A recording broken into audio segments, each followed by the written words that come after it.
শ্রোতা, আসসালামু আলাইকুম। দেশে ও দেশের বাইরে যে যেখান থেকে আজকের এই সাক্ষাৎকারটি দেখছেন সকলকে জানাই বিডি ন্যাশনাল টেলিভিশনের পক্ষ থেকে আন্তরিক অভিনন্দন ও শুভেচ্ছা।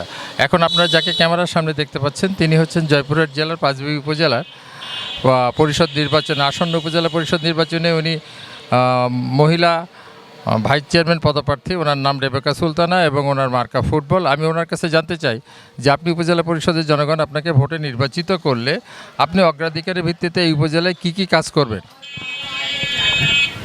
বিসমিল্লাহির রহমানির রহিম। আসসালামু আলাইকুম ও অন্য ধর্মের প্রতি আদাব। আমার নাম মোসাম্মদ রেবেকা সুলতানা। আমার প্রতীক ফুটবল। আসন্ন পাঁচবিবি উপজেলা পরিষদের যে নির্বাচন, সেই নির্বাচনে মহিলা ভাইস চেয়ারম্যান পদপ্রার্থী হিসাবে আমি নির্বাচন করছি।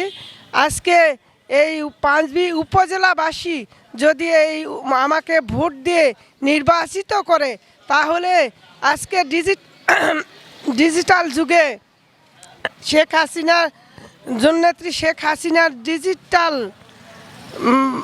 বাংলাদেশের স্মার্ট বাংলাদেশে পরিণত করছে। সেই দেশের নাগরিক হিসাবে আমি তার কর্মী হিসাবে কাজ করতে চাই এবং নারী ও শিশুদের অধিকার আদায়ে কাজ করতে চাই এবং গরিব দুঃখী মেহনতি মানুষের পাশে থেকে আমি তাদের সঙ্গে কাজ করতে চাই এবং দুর্নীতিমুক্ত বাংলাদেশ গড়তে চাই।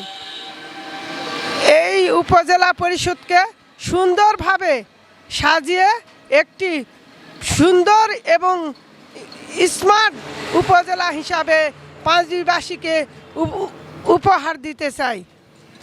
এই আহ্বান জানিয়ে সকলের আমার প্রতীক ফুটবল মার্কায় সকলেই পাঁচবিবি উপজেলাবাসী সকলে আমার প্রতীকে একটি করে ভোট দিবেন।